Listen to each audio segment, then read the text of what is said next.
তারা ইস্কনকে ব্যবহার করতেছে। আজকে ইস্কনের বড় এক লিডার ধরা পড়েছে। ইস্কনকে বলি তোমরা কি তা আমরা জানি। তোমরা যে কি বলেন, তোমরা যে কি তা আমরা জানি। আপনাদেরকে ছোট্ট একটা রিপোর্ট দিই। ISKCON liberation international society for consciousness, international society for Krishna consciousness, Hare Krishna movement বা হরে কৃষ্ণ আন্দোলন যুক্তরাষ্ট্রের নিউ ইয়র্কে 1966 সালে একজন হিন্দু ইস্কন প্রতিষ্ঠা করে, যার নাম অভয় চরণবিন্দ ভক্তি বেদান্ত স্বামী প্রভুপাদ। মূলত এই ব্যক্তিটি হিন্দু না, সে ছিল একজন ইহুদি। ইহুদিদের হিন্দুদের মধ্যে যে সংগঠন, সশস্ত্র সংগঠন, সেইটার নাম হলো ইস্কন। ভালো করে বোঝা উচিত।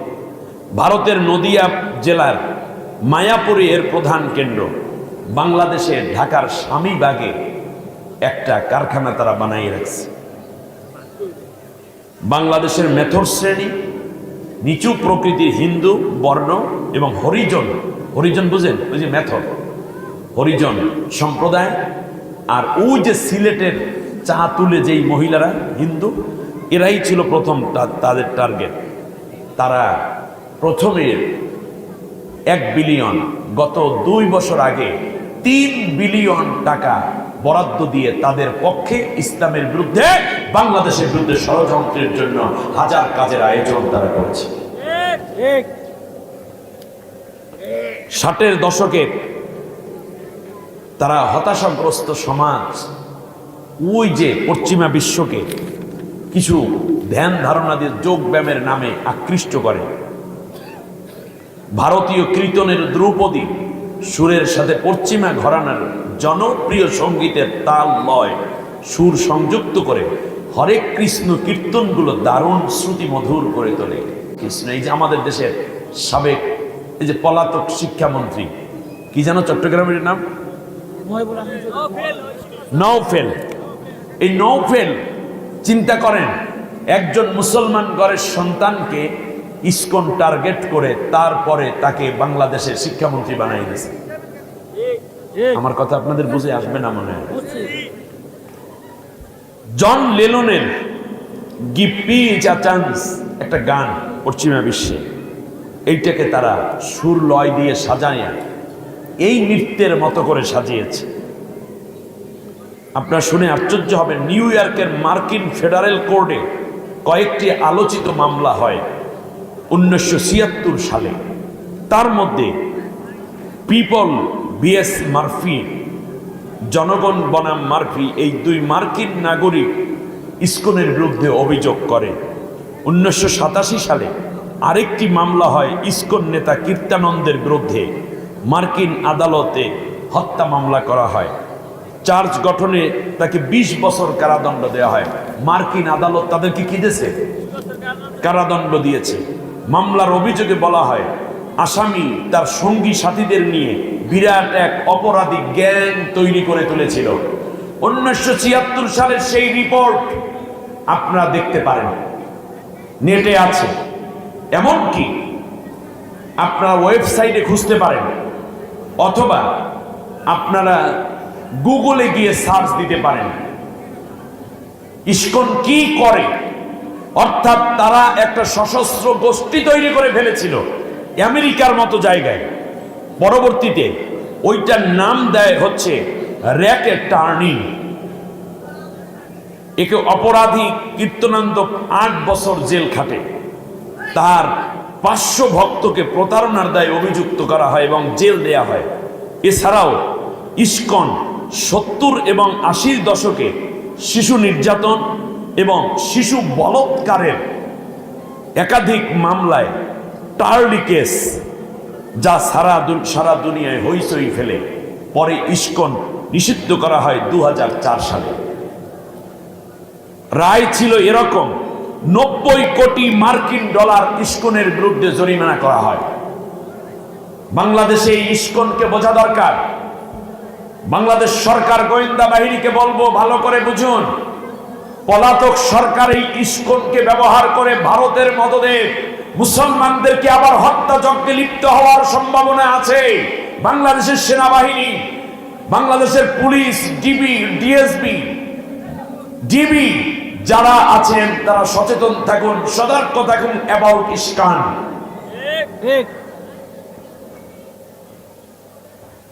শেষ পর্যন্ত 90 কোটি মার্কিন ডলার তাদের জরিমানা করা হয় ইস্কনের, যা বাংলাদেশি টাকার 600 কোটি টাকার 7,600 কোটি টাকা। 7,000 জরিমানা করছে কে? আমেরিকা। কাদের? ইস্কনের। শুধু তাই না, মাত্র ইস্কন 1.5 কোটি টাকা পরিশোধ করে মাপ চায়। 1.5 কোটি টাকা মানে 127 কোটি টাকা। বিভিন্ন দেশে, বিভিন্ন রাষ্ট্রে উচ্চপদস্থ কর্মকর্তা এবং ধনী ব্যক্তিরাই তাদের টার্গেট। আগে জানি ইস্কন কোত্থেকে আসছে। শোনেন, ইস্কনের প্রতিষ্ঠাতা, আমার কথা আবার না বুঝতেছেন এরকম নাকি? ইস্কনের প্রতিষ্ঠাতা অভয় করুণাবিন্দ ইহুদি ধর্ম দ্বারা পরিচালিত ও প্রভাবিত ছিলেন। ইস্কন ইহুদি পরিচালিত হিন্দু একটি সংগঠনের নাম। পরিচালনা করে কারা? যারা ফিলিস্তিনে আমাদের মা বোন ভাই শিশুদেরকে হত্যা করছে, ঠিক না বলেন? ভারতের হিন্দুদেরকে তারা প্রথম টার্গেট করে। বাংলাদেশ এবং এই দেশে যেহেতু মুসলমান আছে কাছাকাছি, মুসলিম রাষ্ট্র, এদেরকে চরম বিব্রতকর পরিস্থিতি ফেলার জন্য এই কাজগুলো তারা করে। এবার শুনুন, ইস্কনের প্রভাবশালী নেতা জয়া দত্ত স্বামী। জয়া দত্ত স্বামী শুনতে কি হিন্দু মনে হয় নাকি ইহুদি মনে হয়? হিন্দু মনে হয় না? স্বামী বিবেকানন্দ, এই নামগুলো আছে না, জয়া দত্ত স্বামী। আসলে সে জয়া দত্ত স্বামীই না, তার আসল নাম হচ্ছে জে ইসরাইল। তথ্য ভাস করে গেলাম, বুঝালেন পরে। তার জন্ম যুক্তরাষ্ট্রের নিউ জার্সিতে একটি ইহুদি পরিবারে। ইস্কনের পরিচালন নীতি নির্ধারণের আরেকজন নেতা হলো রাজনাথ স্বামী। নাম কি? রাজনাথ স্বামী। রাজনাথ স্বামী না, হিন্দুদেরও বোঝা দরকার। তার আসল নাম হলো রিচার্ড স্লাভিন।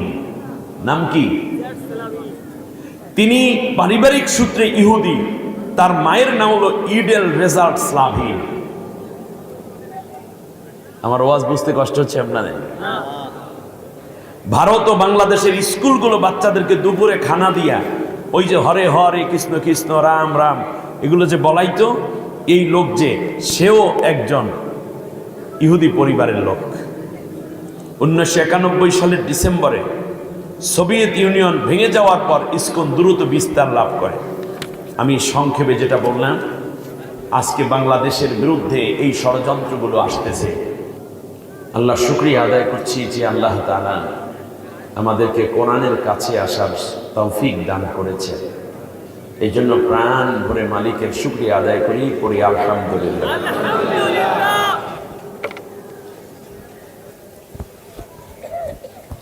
কোরআনের কাছে, কোরআনের পাশে আসার মতো সুযোগ আল্লাহ সবাইকে দেন না। কাকে দেন আল্লাহ কোরআনে বলে দিয়েছে। সুবহানাল্লাহ। আল্লাহ রাব্বুল আলামিন বলেন, ثم أورثنا الكتاب الذين اصطفينا من عبادنا। আমার অনেক বান্দা বান্দি দুনিয়ায় আছে, তাদের মধ্য থেকে যাকে আমি আল্লাহ খুব বেশি পছন্দ করি। কি করি? পছন্দ করি, ইস্তফা করি, ভালোবাসি, চুজ করি, সিলেক্ট করি।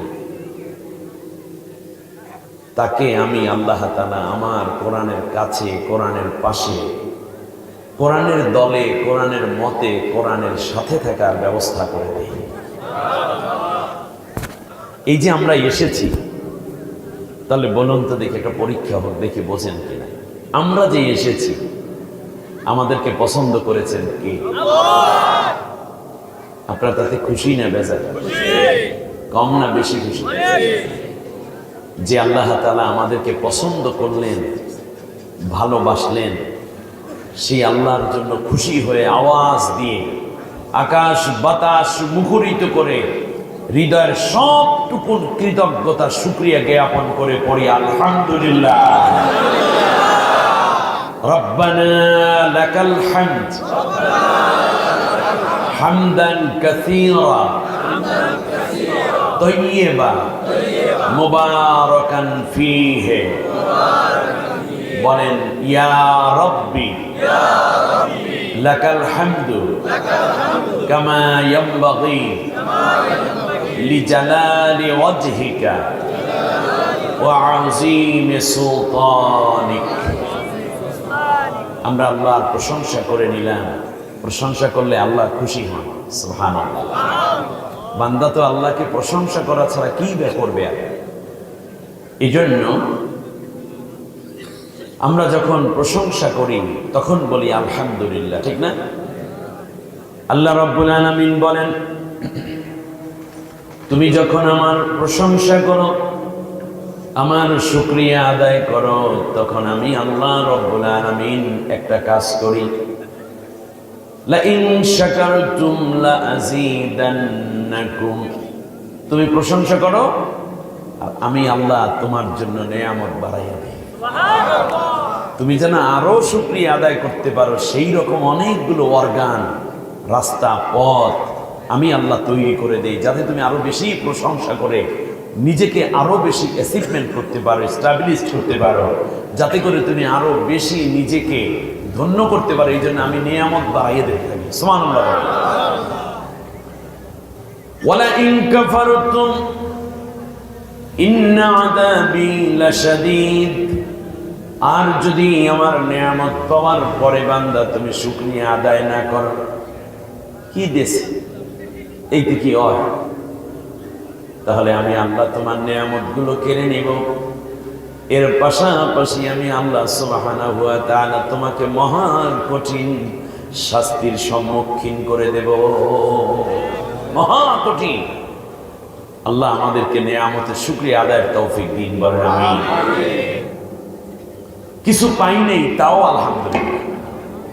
তাও কি আপনার কিচ্ছু নেই, ঘর বাড়ি জায়গা জমি কিচ্ছু নাই, কিন্তু দুইটা হাত তো আছে, দুইটা চোখ আছে, দুইটা পা আছে, কিডনিটা দুইটা ভালো আছে, লিভারটা ভালো আছে, হার্টের মধ্যে ব্লক নেই, গলার স্বরটা ঠিক আছে, হাঁটতে পারেন, চলতে পারেন, খাইতে পারেন, উঠতে বসতে পারেন, আলহামদুলিল্লাহ। এর চেয়ে বড় শুকরিয়া আর হতে পারে না, ঠিক না? হাজার কোটি টাকার মালিক, ডাক্তার বলছি কিচ্ছু খাইতে পারবেন না, যাও খাইবেন, শক্ত বিছনায় ঘুমাবেন, এরকম রুগী আছে না নেই? তার চেয়ে তো আপনি ভালো আছেন। অতএব শুকরিয়া আদায় করবেন, সুস্থতা, নেক হায়াত যা আছে আলহামদুলিল্লাহ, নাই ওটাও আলহামদুলিল্লাহ, আমার তাকদিরে না থাকলে আমি পাবো না।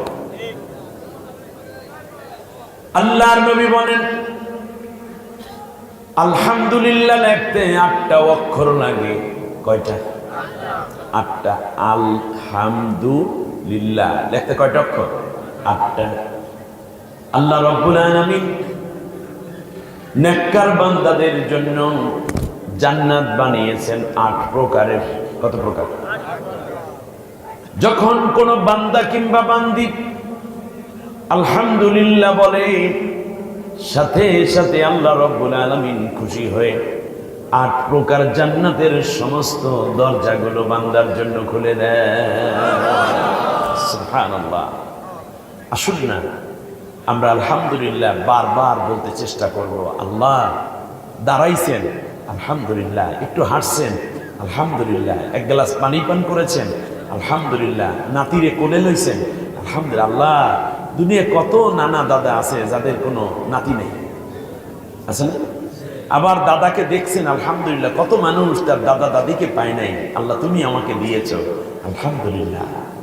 হ্যাঁ, ভাত খেয়ে উঠার সময় কি খালি বেসিনে হাত ধোয় আর এই যে কি জানি আছেন একটা হ্যান্ড ওয়াশ দিয়ে ধুয়ে টুয়ে মুখটা মশে আর কয় যা টেস্ট হয়েছে, দারুণ টেস্ট হয়েছে খাবারটা। একবার একটু আলহামদুলিল্লাহ পড়ে না, ঠিকই না?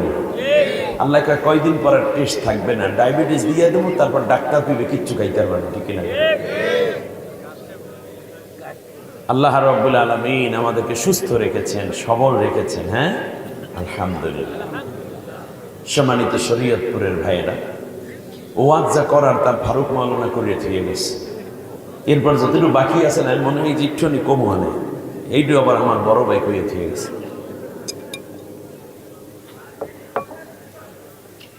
আপনাদেরকে নিয়ে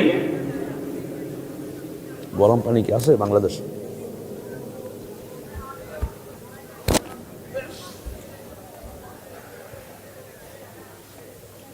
আমি চিন্তা করেছি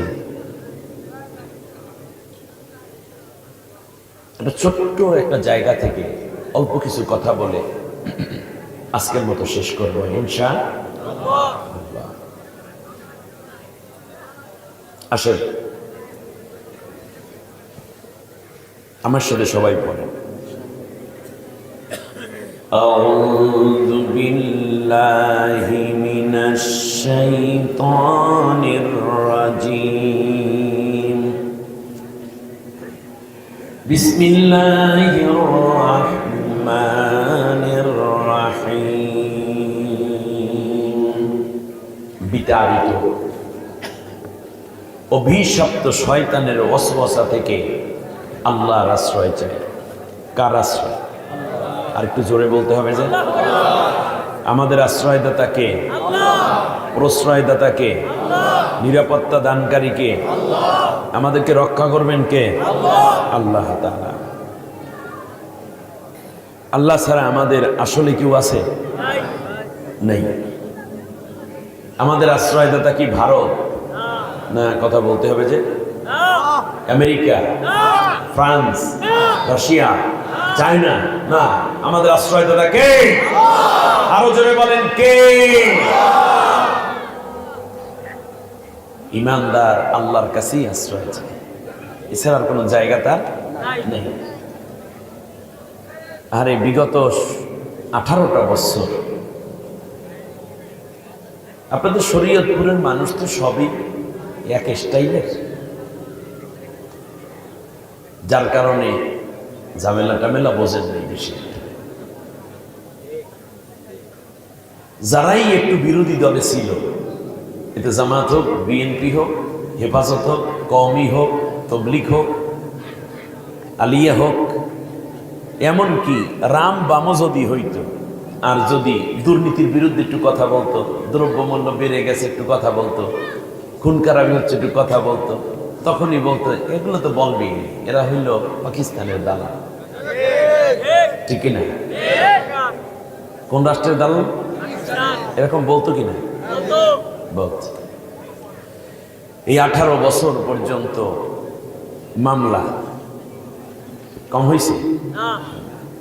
পিটাপিটি, পুলিশের মাইর, থানায় মামলা, রিমান্ড, স্থানীয় চাপ, গলা ধাক্কা, গালিগালাজ, এগুলো সব খাইছে। শেষকালে একেবারে গুম, খুন, হত্যা, এরপরে আয়নাঘর, শেষকালে ফাঁসি। 18 বছরে এত কষ্ট সহ্য যারা করলো, কই বাংলাদেশ থেকে কোনো বিরোধী দলের লোক পাকিস্তান পালাই গেছে? কথা বললেন ভালো করে, থাকলে লিস্ট দেন আমার কাছে। যায় না, তাহলে বোঝা যায় বাংলাদেশে কোনো পাকিস্তানের কোনো দালাল বাংলাদেশে নেই। একমত আপনারা?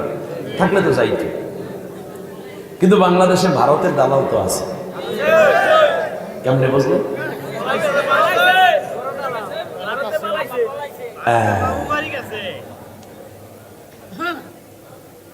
আমাদের তো পালানোর জায়গা নাই, আমরা সাহায্য চাইছি আল্লাহর কাছে, সেই আল্লাহই আমাদেরকে সাহায্য দিয়েছেন। ঠিক না বলেন? আর তোমরা মামুর দেশে চলে গেছে, এর মানে বাংলাদেশে বসে ওই দেশের দালালি করেছো। আল্লাহ তাআলা এই দালালদেরকে আবার আমাদেরকে দেশে ধৈর্য আনার তৌফিক দান করুন। সময় বলে যে সফট করে আসবেন, আনার দরকার নাই, আসলে আপনি কষ্ট করে আসবেন না। কোন জায়গায় আছেন বলেন, মানুষে যাই নিয়ে আসেন। কষ্ট লাগছে? কষ্ট লাগতে পারে, তবে লাগবে না। একটু পরে আমি আপনাদেরকে বুঝাইলে দেখবেন যে না, সে যে এত ডাইনি, সে কত মানুষ হত্যা করেছে জীবনে, আপনি চিন্তা করতে পারবেন না। হাজার হাজার কোটি টাকা আত্মসাৎকারী, দেশের টাকা দেশে রাখলেও তো হইতো আত্মসাৎ কইরা, বিদেশে পাচার করেছে। আমার দেশে যদি ইন্ডাস্ট্রি করতো ওই টাকাগুলো দিয়ে, তো আমার দেশের লক্ষ লক্ষ যুবকের চাকরি হতো। হোক না হয় দুর্নীতি করছো, দেশে রাখতা টাকাটা, তা না করে বিদেশে করেছে বাড়ি গাড়ি, ধন দৌলত, ইন্ডাস্ট্রি। এরা কোনোদিন বাংলাদেশের লোক নয়, ওরা বিদেশি দালাল। বাংলাদেশে জুয়া খেলতেছিল, জুয়া অথবা লটারি খেলতেছিল, হঠাৎ টাকা পয়সা লইয়া এক দানে লইয়া চলে গেছে। এরা বাংলাদেশের কোন রাজনীতিবিদ নয়, এরা বাংলাদেশের ডাকাত। আসছে ডাকাতি করতে, ডাকাতি করে আমাদেরকে রেখে চলে গেছে। মহা সত্যটা বুঝুন যে মায়ের সন্তানটা হত্যা করেছে, সেই মাই কেবল বোঝে সন্তান হারার যন্ত্রণা কত। আর আপনি খুনিদের সাথে সাথে হাততালি দিচ্ছেন, আর এখনো আপনি বৈশা রয়েছেন। আপনার ফিরে আসার সময় এসেছে শরীয়তপুরের ভাইরা, আর কোথাও যাইয়েন না, আল্লাহর কোরআনের দিকে চলে আসুন। আল্লাহ আপনাদেরকে মাফ করে দিতে পারেন। তবে যারা এই খুন, হত্যা, ধর্ষণ, জেনা, মাদক এবং স্বৈর শাসনের সাথে সরাসরি জড়িত এবং যারা প্রমোট করেছে, তাদের একজনকেও রেহাই দেওয়া হবে না। আল্লাহ তাআলা আমাদেরকে হেদায়েত দিন, সত্য পথে চলার তৌফিক দান করুন। পরম করুণাময়, অসীম দয়ালু আল্লাহ তাআলার নামে শুরু করছি। ইয়া আইয়ুহাল্লাযীনা আমানু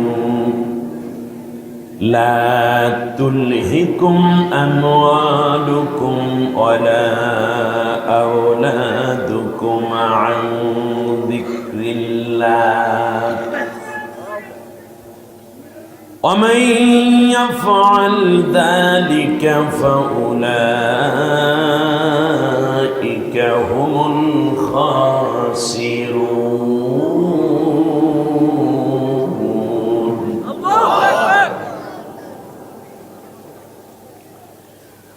وأنفقوا مما رزقناكم من قبل أن يأتي أحدكم الموت فيقول رب لولا أخرتني إلى أجل قريب فأصدق وأكن من الصالحين ولن يؤخر الله نفسا إذا جاء أجلها الله خبير بما تعملون.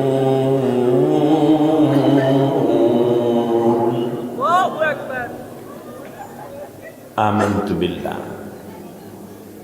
অর্থ হচ্ছে, হে ওই সমস্ত নারী পুরুষ যারা ঈমান এনেছো বলে দাবি করছো, তোমাদের ধন সম্পদ এবং সন্তান সন্ততি যেন আমি আল্লাহর জিকির থেকে, স্মরণ থেকে তোমাদেরকে গাফেল করে না দেয়, বিরত না রাখে। মনে রাখবে, সন্তানের প্রতি গভীর ভালোবাসা এবং সম্পদের প্রতি মোহ যাদের থাকবে, এ পন্থা এবং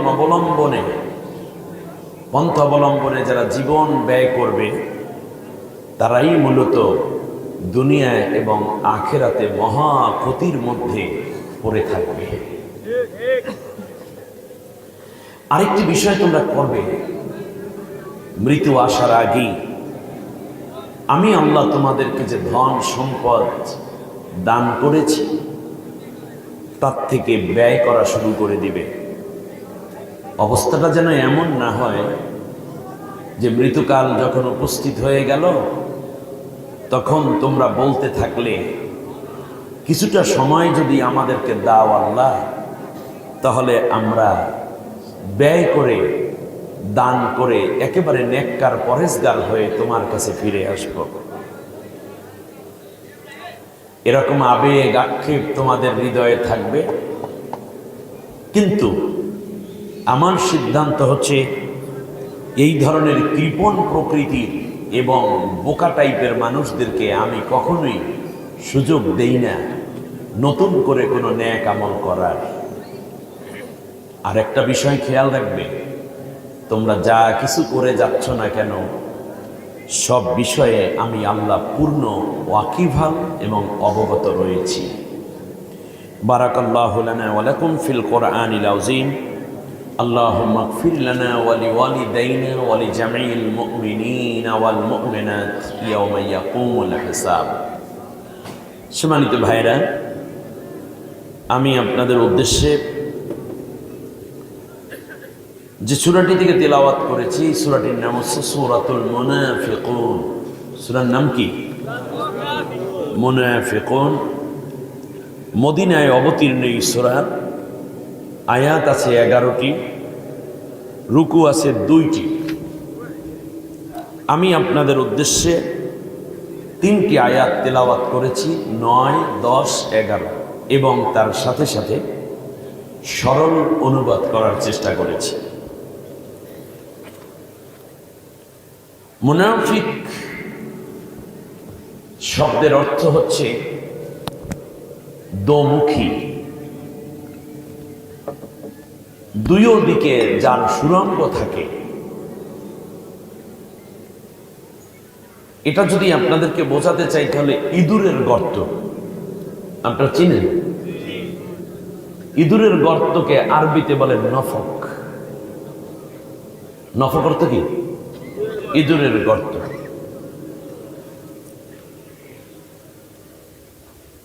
দুই দিকে থাকে মুখ, একদিকে হাত দিলে আরেক দিক থেকে বেরিয়ে যায়। আর একটা যদি আধুনিক অর্থ যদি আমরা বলি তাহলে টানেল। একদিক দিয়ে গাড়ি ঢোকে আর এক মুখ দিয়ে গাড়ি, এটাকে টানেলকেও আরবিতে বলা হয় নফক। আর মুনাফিক শব্দের অর্থ হচ্ছে যাদের মনের মধ্যে এক, মুখের মধ্যে আর এক।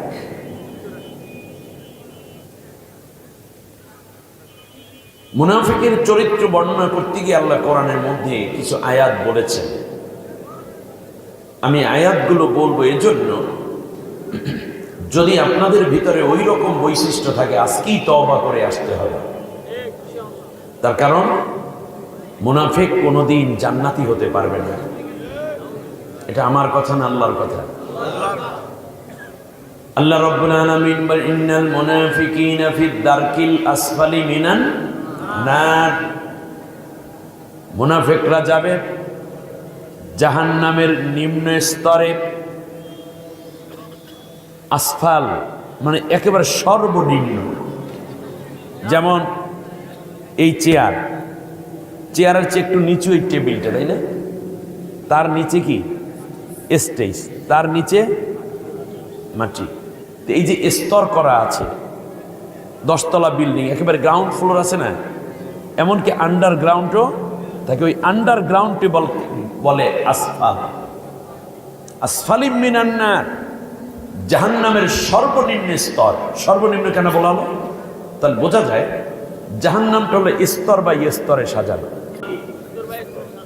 স্তর, উপরে একটা জাহান্নাম, ওই জাহান্নামের মধ্যে নারী পুরুষ যারা জাহান্নামী তাদেরকে দেয়া হবে, জাহান্নামের আগুনে তাদের দেহটা পুড়ে যাবে। আগুনে যখন মানুষের দেহ পড়ে তখন দেখবেন তার ভেতর থেকে পচা গলা, পুড়ে যাওয়া নারী ভুঁড়ি, রক্ত, চর্বি গলতে থাকে নিচের দিকে। দ্বিতীয়টায় পড়বে, দ্বিতীয়টার মধ্যেও আগুনে পোড়া হচ্ছে মানুষদেরকে।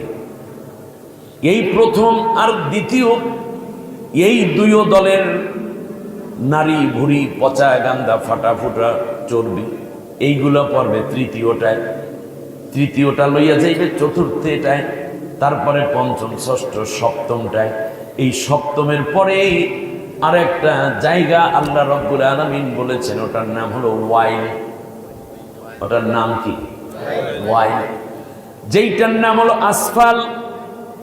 ওই ওয়াইলের মধ্যে মুনাফিকদেরকে আল্লাহ রাব্বুল আলামিন ফেলে দিবেন।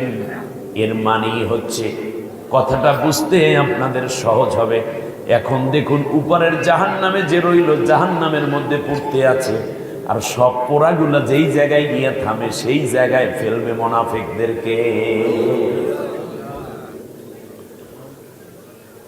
وَإِذَا لَقُوا الَّذِينَ آمَنُوا قَالُوا آمَنَّا وَإِذَا خَلَوْا إِلَى شَيَاطِينِهِمْ قَالُوا إِنَّا مَعَكُمْ إِنَّمَا نَحْنُ مُسْتَهْزِئُونَ। ঈমানদারদের সাথে যখন দেখা হয়, মুনাফিকরা বলে কি, আমরা তো আপনার দলেরই লোক, আর কোনো দল টল নাই, এবার একেবারে ইসলামের দলে আমরা এসে গেছি। আর রাত্রি আপার ফোন পাইয়া কয়, আপা পিঠ বাঁচানোর জন্য যা দরকার আমরা সব করতে পারবো, আপনি চিন্তা করেন না। আছে না নাই? শরীয়ত করে নাই নাই মানে এই তো আছে। আল্লাহ রাব্বুল আলামিন বলেন, শোনো, আর যখন শয়তানদের সাথে দেখা হয় তখন বলে ইন্না মাআকুম, আমরা কেবল আপনার দলেরই লোক, আপনার সাথেই থাকব। আল্লাহরে ধোঁকা দেয় আর ঈমানদারদেরকে ধোঁকা দেয় তারা। আল্লাহ রাব্বুল আলামিন বলেন, মূলত নিজেরাই ধোঁকায় পইড়া রইছে।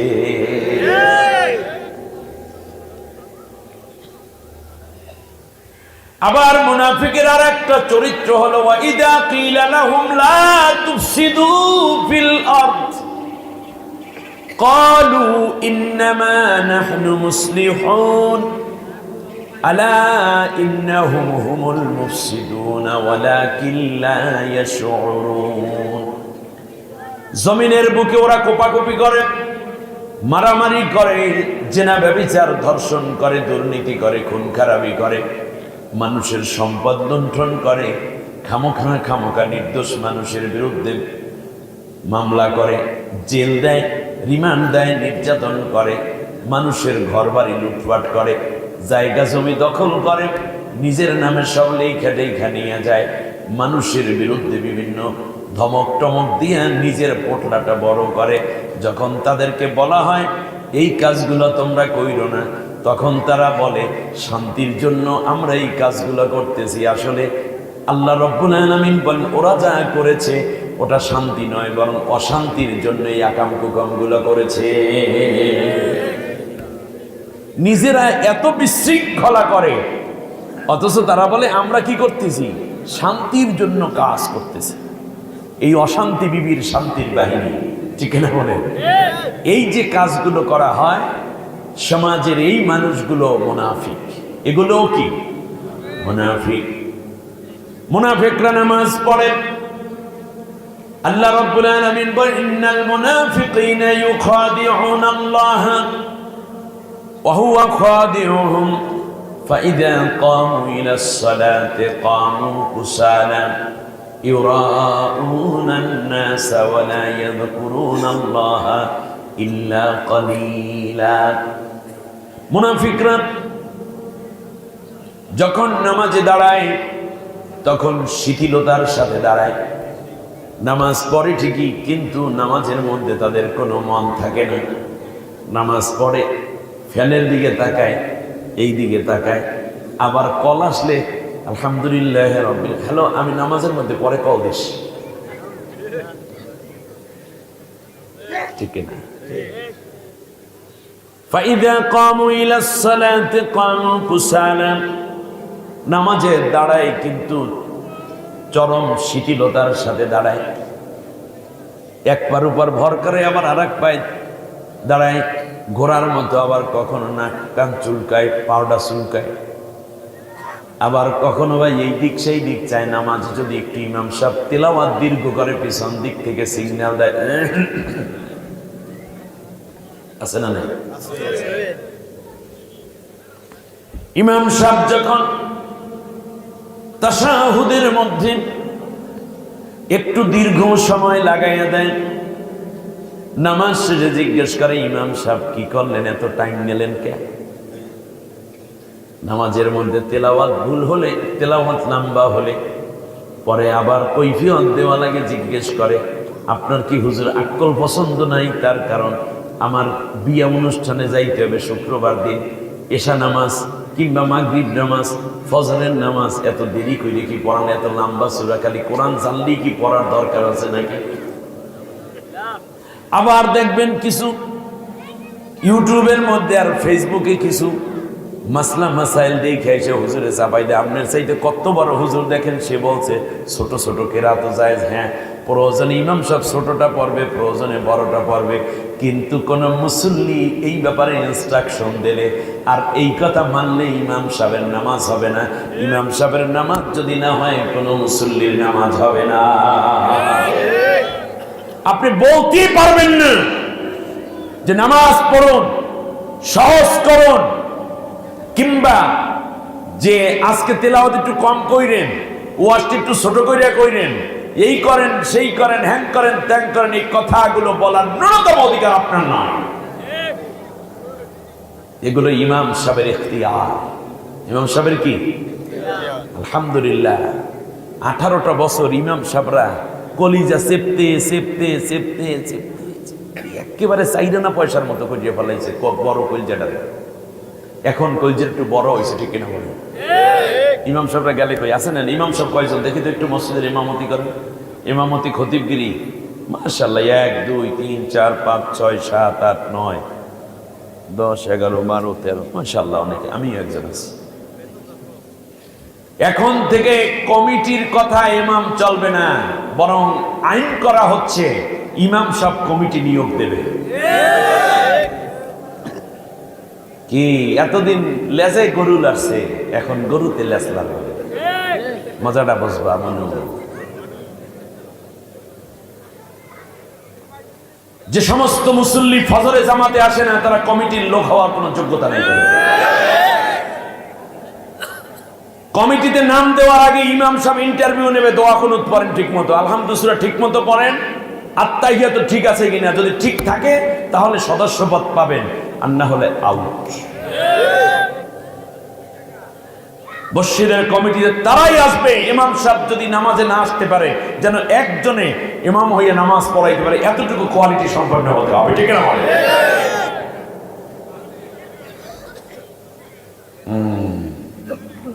মাতব্বরি শেষ। মসজিদের ইমাম সাহেবদেরকেও বলি, জালেমের বিরুদ্ধে, স্বৈর শাসকের বিরুদ্ধে, ইসলামী হুকুমতের পক্ষে, ন্যায়ের পক্ষে, মাজলুমদের পক্ষে, নির্যাতিতদের পক্ষে আপনার সঠিক কথা বলতে হবে। ওই মিডিয়া কথা বললে মাস শেষে চাইলেন আর হাদিয়া, এইটার পিছনে আপনার ছোটার কোনো দরকার নাই। বুক ফুলিয়ে কথা বলতে পারলে খতিবের জায়গায় বসেন, আপনারা আপনি চলে যান, এখানে একজন তেজদীপ্ত আলেম এখানে বসতে হবে, ঠিক না? হাজার হাজার ছাত্র ছাত্রীর জীবনের বিনিময় বাংলাদেশ আজ এখানে। হাজারো ছাত্র ছাত্রীর হাত পা কাটা গেছে এই আন্দোলন, রক্তের বিনিময়ে এখানে চোখ হারিয়েছে হাজার হাজার ছাত্র ছাত্রীরা। এখানে মিডিয়া কথা শোনার জন্য আসলে বিপ্লবের মাধ্যমে এসেছে। আপনাকে বৈপ্লবিক চিন্তা করতে হবে, আগের মতো গোলামীর চিন্তা করে ইমাম খতিবগিরি করার কোনো সুযোগ ইমামদের নাই। এখানে যারা মসজিদ কমিটির সদস্য আছেন, আপনাদেরকেও বলি, আপনার ইমাম যদি দেখেন সে আগের মতোই মোটামুটি বায়ে বায়ে চলে, তেনা রুটির মতো, যেগুলো ঠান্ডা হয়ে গেছে সিরিয়ে খাওয়া যায় না, এই কায়দায় আস্তে করে আউট করিয়ে দেন, নতুন খোলা গরম করে লাগলে আরো 3টে রুটি বাজছে রইবে, ঠিক আছে কিনা? ইশারা করলে বুঝলেন, শরীয়তপুরের নাম সেগুলো বোঝেন। নতুন খোলা নতুন রুটি বোঝেন, গরম গরম খাইতে হবে।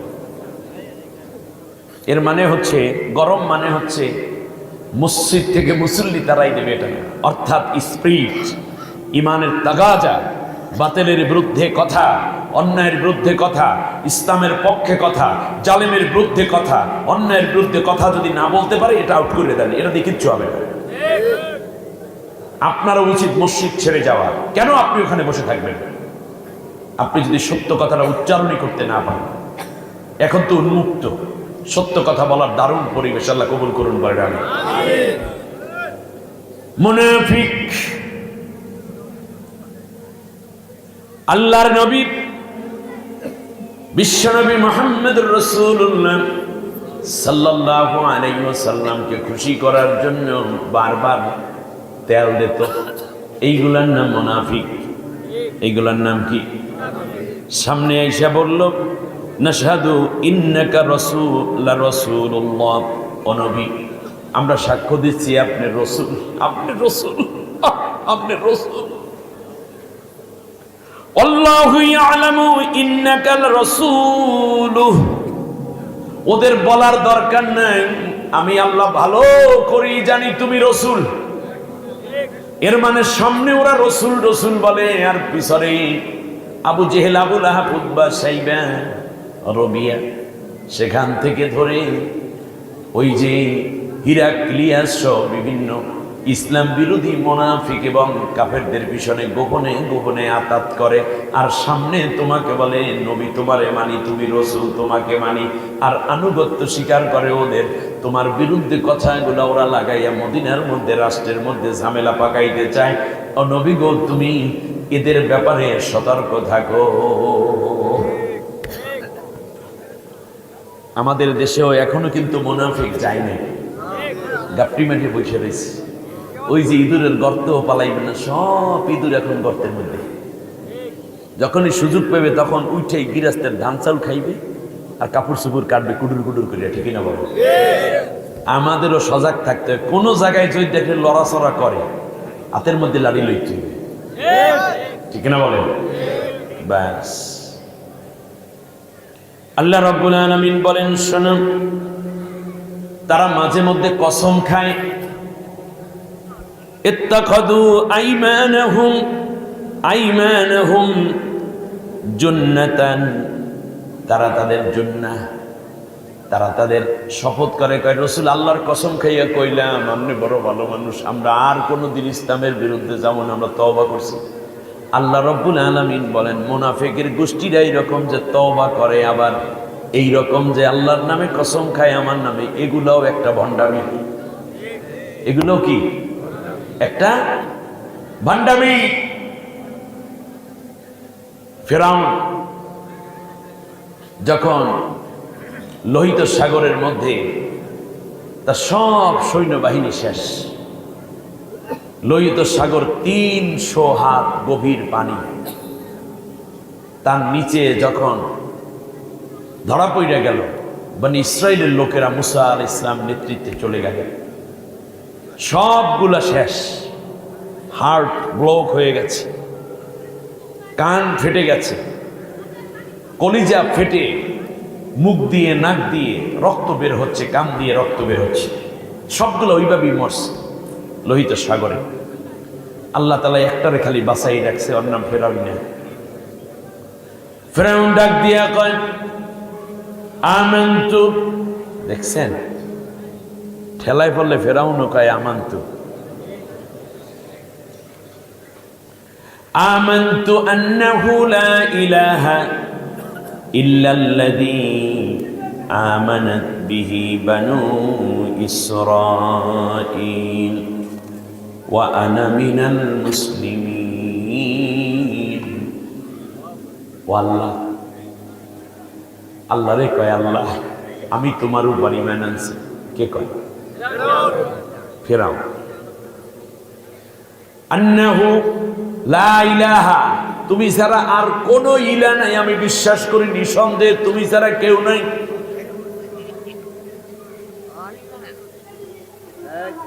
ওয়া আনা মিনাল মুসলিমিন, আর আমি আল্লাহ তোমার উপরে ঈমান আনার পাশাপাশি খাঁটি মুসলমান হয়ে গেছি। উম্মাহ, মোমেন এবং মুসলমান দুইটা একসাথে। কে?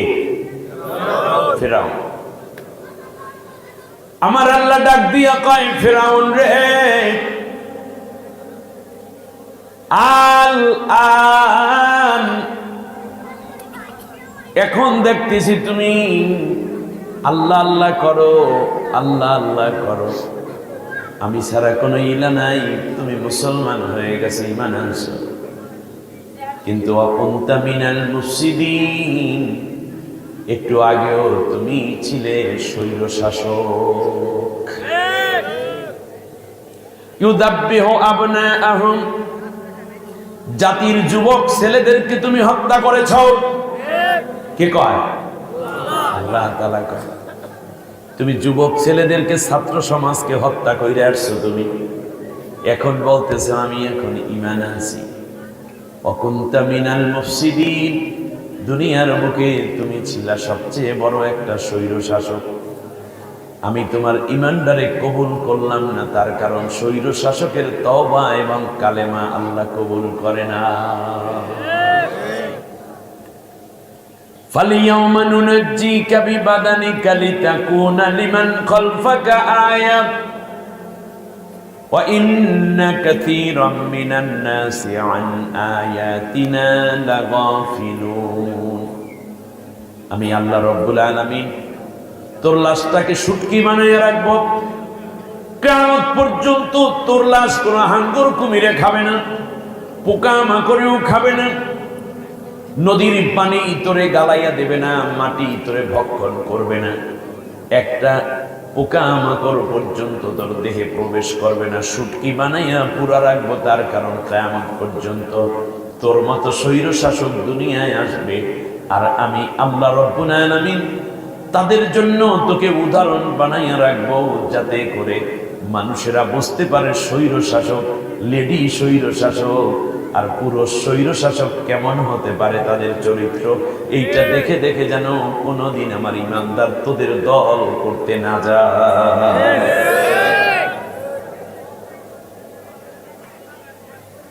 বুঝ দিয়া দেন আল্লাহ তাআলা, কিন্তু আমরা বুঝি নেই। এই ফিরআউন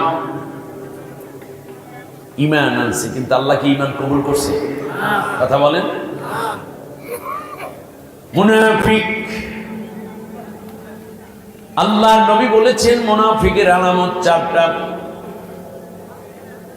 এক নম্বর হচ্ছে ইযা হাদ্দাসা কাযাবা, যখন কথা বলে তখনই মিথ্যা কয়। কি কয়? কথা বলে। এখন কমপক্ষে টেলিভিশনে এত মিথ্যা শোনা যায় না, ঠিক না বলো? আরে আসতে বললেন কেন? কারণ মিথ্যা যারা কয় তারা তো এখন নাই। মনে রাখবেন, ফাওয়াইলুল লিল মুকাদ্দিবিন, যারা মিথ্যা বলে আল্লাহ বলেন তাদের উপর আমার লানত। মিথ্যে, আহারে কত মিথ্যা কথা হতো, মিথ্যার উপর ভিত্তি করে কত মানুষের জীবন ফাঁসির কাস্টে ঝোলানো হলো, ঠিক না? 40 বছর আগে কি ঘটেছে আমরাও দেখি নাই, সেইটাকে বানাইয়া বোনাই আল্লামা সাইদি সাহেবের মতো মানুষের বিরুদ্ধে ফাঁসির রায় দেওয়া হয়েছে। আচ্ছা, আজকে হলো নভেম্বর মাসের কত তারিখ? 25। এখানে কেউ বিজ্ঞ যদি থাকেন তো আপনারা বলেন, গত বছর নভেম্বর মাসের 25 তারিখে ভাত খাইছেন কি দিয়ে? কে বলতে পারবেন? মিথ্যা বলবেন, সত্য বলবেন, একজনও বলতে পারবেন না। আচ্ছা, আজকে কি বার? সোমবার। হ্যাঁ, গত সোমবার ঠিক এই সময় আপনি কি করছেন? আরে ভাই বাদ দেন না, আপনি আমি প্রত্যেকদিন কুর্তাটা গায়ে দিই, ঠিক না? এই জামাটা ডেইলি 2 বার গায়ে দিই, বাজারে যাওয়ার সময় একবার, নামাজের সময় একবার, আত্মীয় স্বজন আইলে একটু গায়ে দিয়ে যাওয়া লাগে। 2 বছর হয় আপনার জামার বয়স, 5 বছর ধরে একটা সোয়েটার গায়ে দিতে আছেন, শীতের সিজনে জ্যাকেটটা গায়ে দেন। গত 5 বছর কতবার গায়ে দিলেন, কতবার গাও থেকে খুললেন? এখন যদি জিজ্ঞেস করি, বলেন তো দেখি আপনার জামায় বোতাম কয়টা? কয় হুজুর সময় দেন, গুন্যালে। এই হইলাম আমরা। আর সেই আমাদেরকে 40 বছর আগে কি করছে সব কথা মনে করাইয়া আইনে দিয়া, তারপরে অন্যায়ভাবে কতগুলো মানুষকে হত্যা করা হলো, কত মানুষকে সাইদি সাহেবের রায় শোনার পরে, ফাঁসির রায়ের পরে বাংলাদেশে আন্দোলন হয়েছে, তাতে 252 জন মানুষকে গুলি করে হত্যা করেছিল স্বৈরশাসকের পেটুয়া বাহিনী। পরে তাকে আমৃত্যু কারাদণ্ড দেয়া হয়েছে। আমি সত্য করে যদি বলি আপনাদের উদ্দেশ্যে, এটা কি ন্যায় ছিল না অন্যায় ছিল? আপনারা প্রতিবাদ করেন নাই কেন? দল করেন তাই না? এই জন্য। তবে ওই দলের লোক তো এখানে নাই, আছেন নাই কেন? বাড়ি চালান দিয়ে পাওয়া যায় না।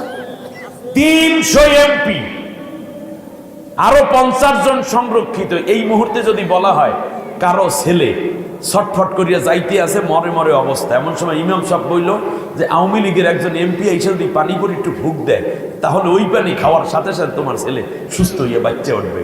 এরপর আপনি বিজ্ঞপ্তি দেন, ফেসবুকে দেন, লাইভ করেন যে কই তো বন্ধু তুমি কই রইলা রে, একটু পানি পড়া লাগবে খালি। কয়জন পাইবে? সব নেটওয়ার্কের বাইরে, সব ইন্দুরের। শোনেন, এই রকম পরাজয় আমার কাছে আশ্চর্য লাগে। এটি কেমন? এই লোকটা কোন পদের আবার উঠে যায়? শোনেন, মূল বিষয় হচ্ছে কি, আল্লাহ তাআলা এটা করে দিয়েছে, ঠিক না? এবারে আসুন, মুনাফিক যখন সে বলে তখন মিথ্যা বলে। কি বলে? মিথ্যা কথা বলে। কিন্তু এখন ট্রাইব্যুনাল রেডি, মনু কই যাবা? এখন আর মিথ্যাকার বলারই দরকার নেই। কে গুলি করতেছে, কি নির্দেশ দিচ্ছে, কে কি করছে, কয়জন মরছে, কে নিয়ে যাচ্ছে হাসপাতালে, হাসপাতালের মধ্যে কি আছে, সবগুলা এখন একবারে ভিজুয়াল ভিডিও সহকারে আছে, ঠিক না বলেন? আর বাংলাদেশে 18 কোটি মানুষ এই অঘটনের সাক্ষ্য হয়ে আছে, সাক্ষী দিবে।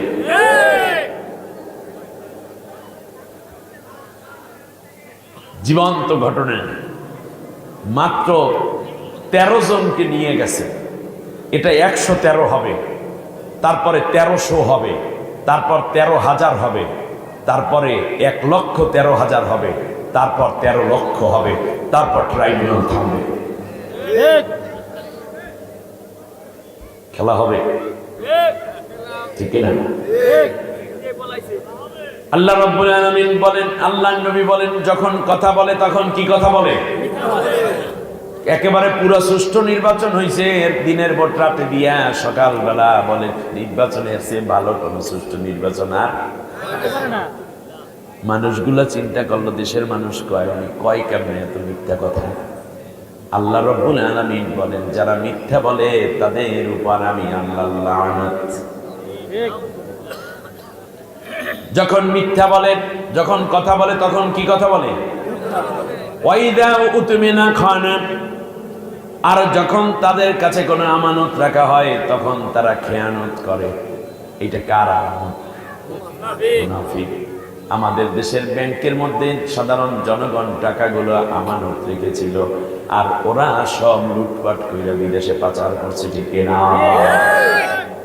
বাংলাদেশের বহু ব্যাংক দেউলিয়া হয়ে গেছে। মানুষ রেখেছিল আমানত আর তারা করেছে খেয়ানত। শেয়ার মার্কেটের টাকা কি করছে? লুটপাট করে নিয়েছে। এই যে পদ্মা সেতুতে যত খরচ হয়েছে তার চেয়ে বহুগুণ বেশি খরচ করাইয়া রূপপুর পারমাণবিক কেন্দ্র, প্রত্যেকটা জায়গায় শুধু চুরি চুরি চুরি আর চুরি। একটা দল নাম হইয়া গেছে চোরের দল, ঠিক না? শরমের কারণে মুখ দেখাতে পারছে না তারা। পুলিশও অ্যারেস্ট করে নাই, বিএনপির লোকেরাও মারে নাই, জামাতের লোকেরাও লাঠি উঠায় নাই, ওরা নিজেরা চিন্তা করেছে যে আমরা তো মানুষের কাতারে নাই, অতএব মানুষের সমাজে থাকার কোনো অধিকার আমাদের নাই। আমার কথা আপনাদের বুঝে আসছে? আপনি চিন্তা করতে পারেন, একজন ব্যক্তি, শুধুমাত্র একজন সাবেক পলাতক প্রধানমন্ত্রীর ডান হাত কামাইরপুর আনিসুর রহমান, আসল নাম ছিল সালমান এফ রহমান, আমি নাম আনিস। আনিস মানে কি? এই তো বলছি, নিয়ে আসিস আনিস। ওনার নাম আমি এখন থেকে সালমান টালমান বাদ দিয়ে ওনার নাম হয়েছে আনিস।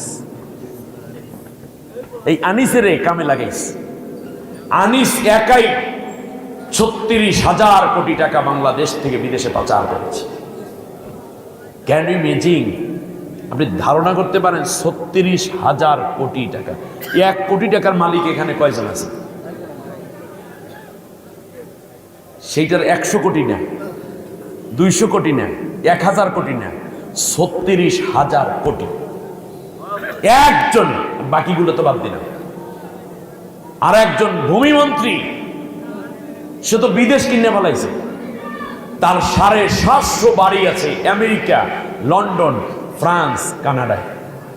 4 রাষ্ট্রে 750 বাড়ি। মনে হয় যেন আসমান থেকে বাড়ি দুপুত দুপুত করে পড়ছে। যত সব চান্দুদেরকে লাগাইয়া পিরিতের রশি, ধীরে ধীরে টানোর ইনুস, কত রঙ্গ জানো। বুঝছেন? এই পিরিতের রশি লাগাইতে আছে, মাত্র 13 উঠেছে, 13 জন। তারা ভেবেছে এটাই দিন শেষ, কিন্তু সামনে তো দিন আরো আছে।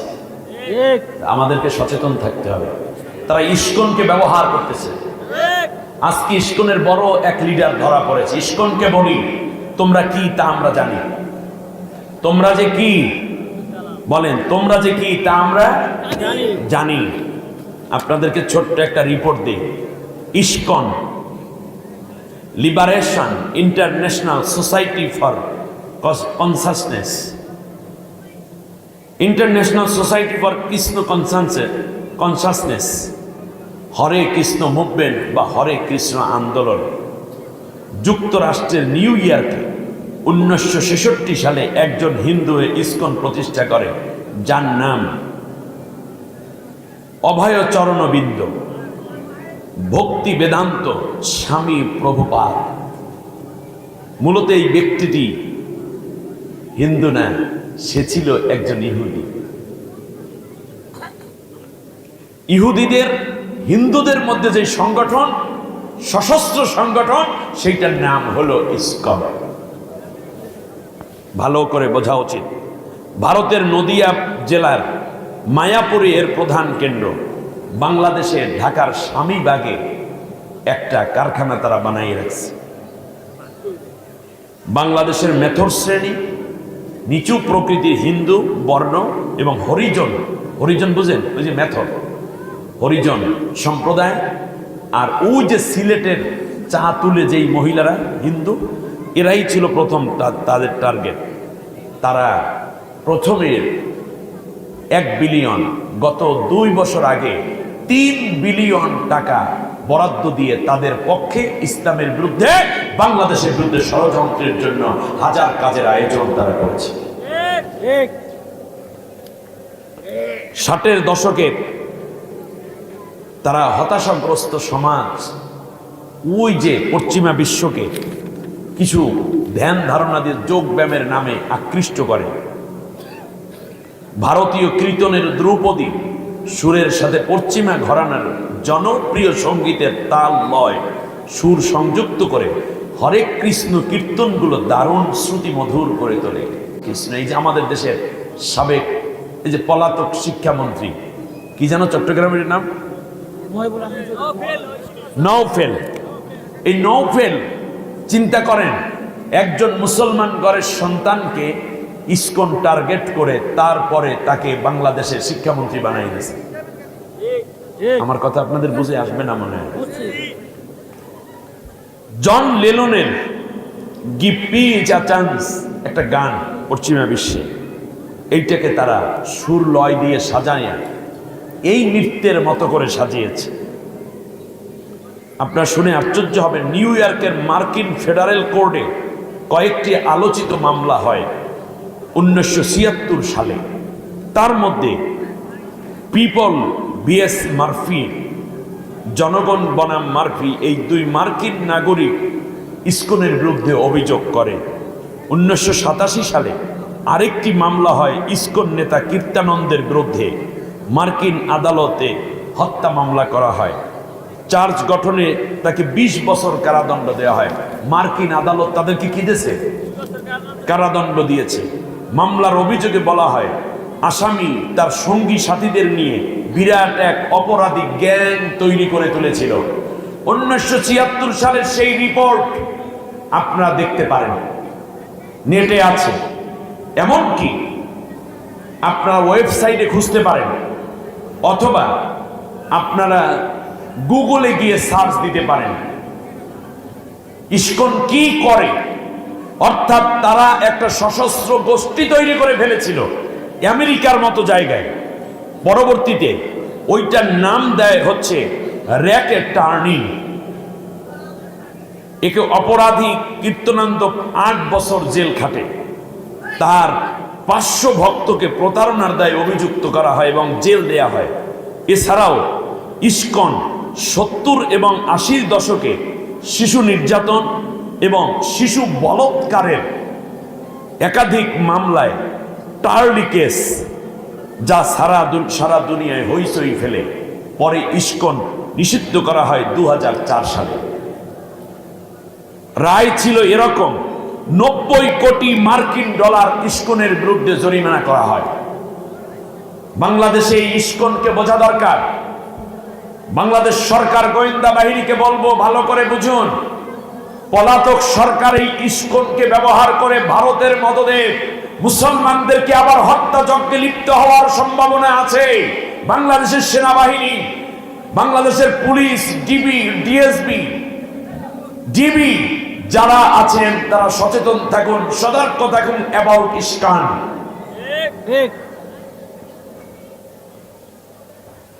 শেষ পর্যন্ত 90 কোটি মার্কিন ডলার তাদের জরিমানা করা হয় ইসকনের, যা বাংলাদেশি টাকার 600 কোটি টাকার 7,600 কোটি টাকা।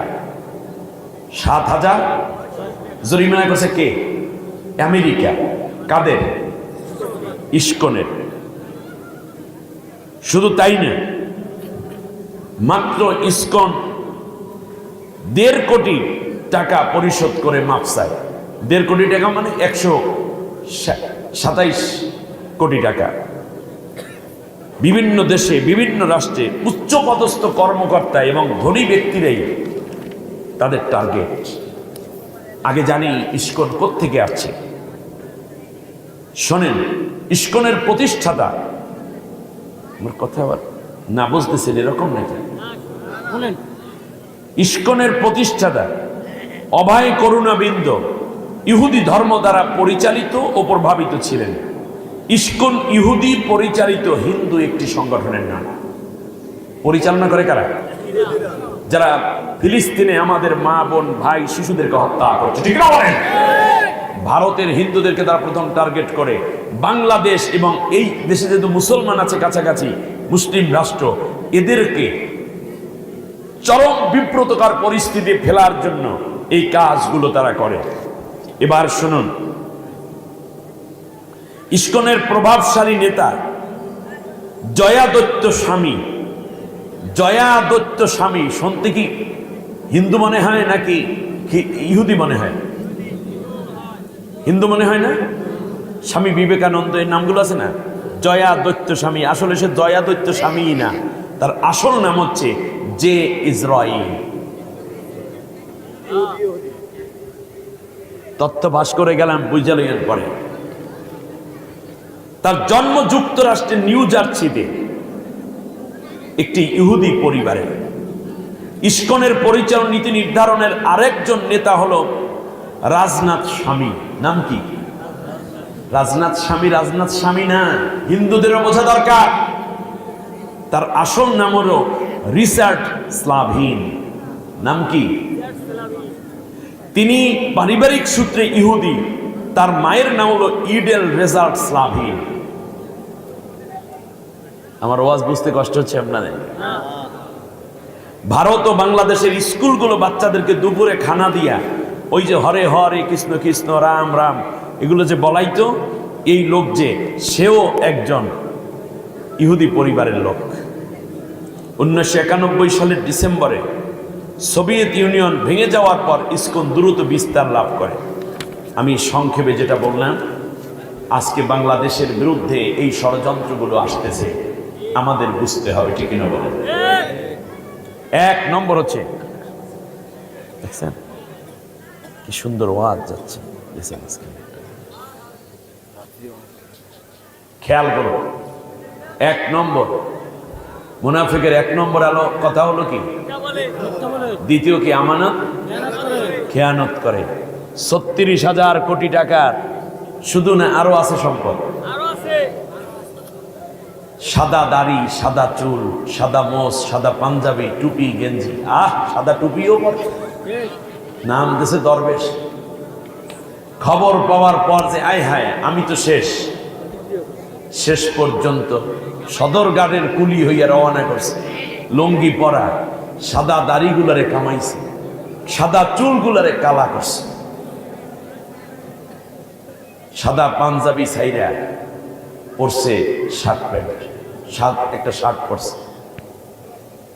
শেষ পর্যন্ত পুলিশে ধরছে, রিমান্ডে নেওয়ার পর জিজ্ঞেস করছে, যা করছেন দাড়ি কামাইলেন কে? কয় মেয়া চুপ করো, তোমরা পোলাপাইন মানুষ, অত বুঝবা না। পুলিশে চাকরি করো, ইলেম কালাম কিচ্ছু নাই, ইসলামী জ্ঞান নাই তোমাদেরকে, কি নাই বলেন? দাড়ি রাখা শূন্য, তার জীবন বাঁচান ফরজ রক্ষা করছে, সুন্নত কামাই। আস্তাগফিরুল্লাহিল আযীম। আসুন, আর যখন ওয়াদা করে তখন তা খেলাফ করে। এটা কিসের আলামত? জোরে বলেন, এটা কিসের আলামত? মুনাফিকের আলামত। আর চতুর্থ হইল, যখন তারা ঝগড়া করে, কথা বলে, তখন গালিগালাজ করে। এরকম বদ অভ্যাস ওলা কিছু মুসলমান আছে না নেই? তার চরিত্র কিসের? মোমেনের নাকি মুনাফিকি? আল্লাহ তাআলা এই মুনাফিকি থেকে আমাদেরকে বাঁচার তৌফিক দিন, বলেন আমিন। আরো জোরে বলেন আমিন। এখন এই মুনাফিকরা যখন মারা যায় তখন তাদের কিছু কথা আছে। এখন আল্লাহ রাব্বুল আলামিন ঈমানদারদেরকে বলতেছেন, ইয়া আইয়ুহাল্লাযীনা আমানু, ও ঈমানদারেরা, লা তুলহিকুম আমওয়ালুকুম ওয়ালা আওলাদুকুম আন যিকরিল্লাহ। তোমাদের ধন সম্পদ